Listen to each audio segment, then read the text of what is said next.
This is a question from the last Q&A video.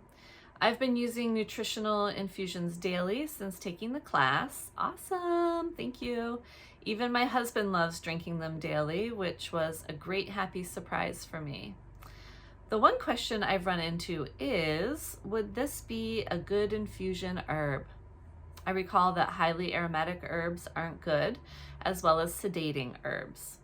Do you have any other guidelines of wisdom? I'm truly loving this daily herb nutrition and medicine for optimum health. Thank you, Brighid. Well, thank you, Kavana, for embracing this modality of gaining nutrition from herbs. So ways that I can determine whether an herb would make a good nourishing infusion is, and you hit it on the head with your, is number one, what does it smell like? Does it have a strong scent to it? Because that's one cue that if it has a strong scent to it, it's not what we're going to be working with, because we don't want to concentrate those aromatic oils because they can be hard on the liver and kidneys in large amounts over a long period of time. So that's one question. That's an easy answer.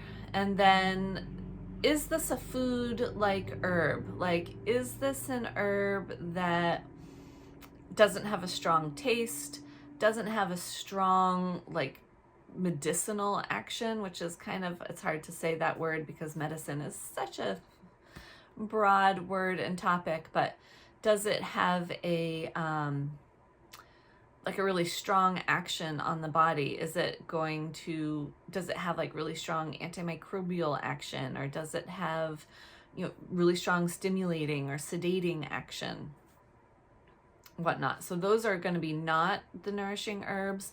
The nourishing herbs are going to be herbs like, would I put this in a soup, like stinging nettle?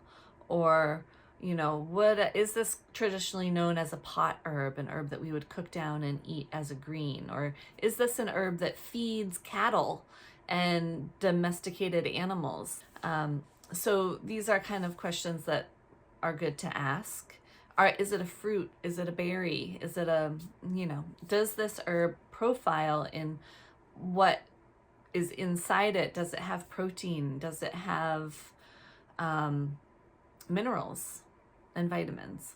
So when we look at herbs, there are three main categories of herbs.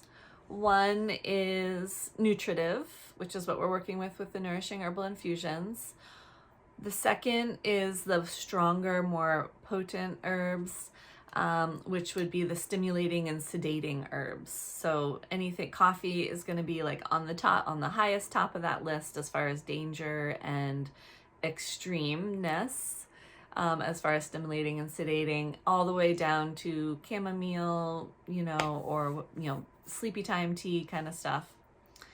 And then there's the poisonous herbs, which are going to be herbs that are used medicinally in micro doses, drop doses, or that we don't use medicinally because they are poisonous. So you can first take your herb and put it in which category it lies in. And that just comes with practice and learning about herbs and herbalism and reading in books and seeing what other people say as you get to know the herbs well. And then if it's in the nutritive category, great. And then you ask, wow, does this have a strong aroma? Like, I think mint, it is stimulating and sedating. It also has a lot of minerals in it, but those aromatic oils make it so that it's more leaning on the spectrum of stimulating and sedating. So we wouldn't make an infusion with mint.